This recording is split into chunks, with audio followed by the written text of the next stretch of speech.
You know, the biggest farce over in San Francisco is not our Prime Minister landing there on his 20th trip, leaving a mess in Australia. Now, what is embarrassing is the US dancing around China's dangerous dictator. And the Americans realise that, whoa, oh dear, Xi Jinping is going to see all those drug addicts and homeless people in our streets. San Francisco's terrible. And they might think, well, the US is falling apart. So just for this meeting, the addicts and homeless were cleared out. And when Xi did arrive yesterday, he saw a forest of communist Chinese flags. He must be laughing, thinking China really is taking over from crumbling America. And in their meeting yesterday, President Joe Biden pleaded with Xi for China to stop sending over the makings of fentanyl, which is the drug that's doing most damage to, well, so many US cities. But there was more, of course, to this meeting between the presidents, the two superpowers that seemed on the brink of World War III. And joining me is Jack Keane, a retired four-star general who served as Vice Chief of Staff of the United States Army, and is now chairman of the Institute for the Study of War. General Keane, great to see you again. What do you read into this meeting between President Xi and President Biden?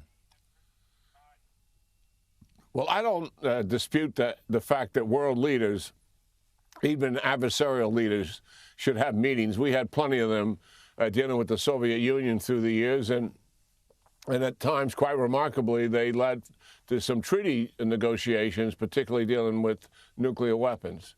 But my concern about this has always been the Biden administration's preoccupation with the value of the meetings. In other words, they are under the belief that by playing nice with China, they can actually change their behavior. And it's such a naive position to take.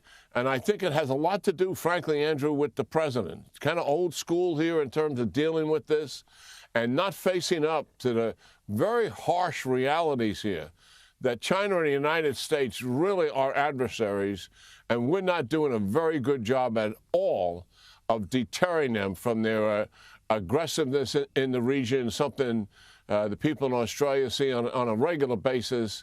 Their aggressiveness against the United States. You know, Andrew, they have intercepted our aircraft and ships 180 times in the last 2 years.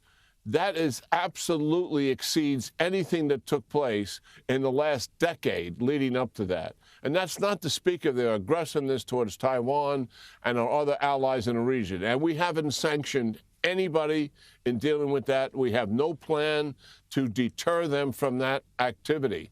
So I'm very concerned that China reads the wrong signals here. And that simply is that the United States leadership is weak. You can take advantage of them. And I think it brings us closer to war when you have that kind of weakness and your adversary is of the belief that the United States leadership is weak and the U.S. is in decline. I think that's kind of where we are.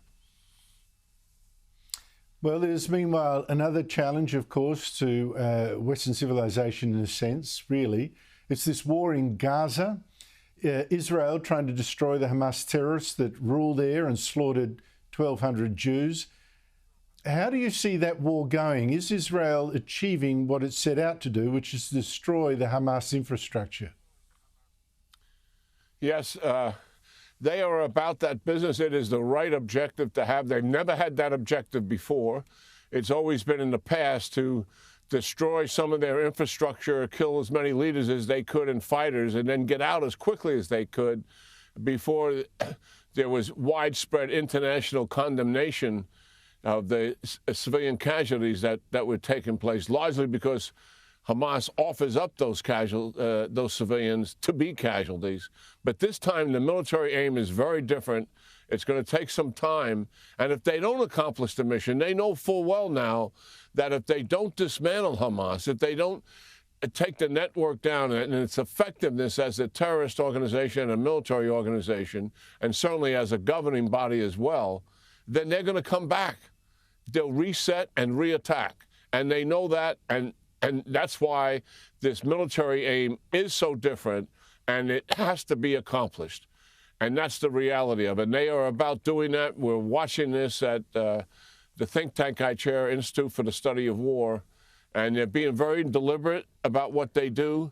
But yes, they're taking the tunnel complexes down. They've taken down hundreds of miles of those. And certainly the other objective they have in mind is to get all the hostages back at some point?